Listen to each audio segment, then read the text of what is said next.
सेवा प्रवाह समय भनेको खानेपानी समितिले प्रतिदिन घण्टाको अवधिमा पानी आपूर्ति गर्ने समय हो।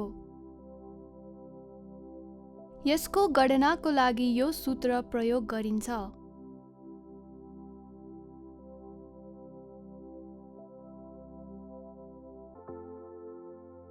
सेवा प्रवाह समय सुक्खायाम र बर्खायाममा फरक हुन सक्दछ।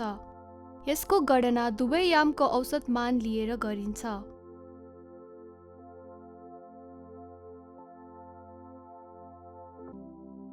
यदि पानीको आपूर्ति सबै याममा निरन्तर गरिन्छ भने सेवा प्रवाह समय 24 घण्टा प्रतिदिन हुन्छ। यो गणनाको लागि उदाहरण हो।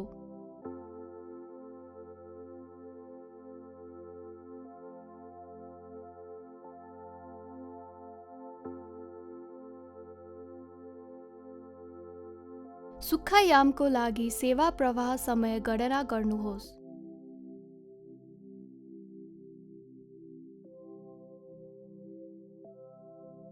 बर्खायामको लागि सेवा प्रवाह समय गणना गर्नुहोस्।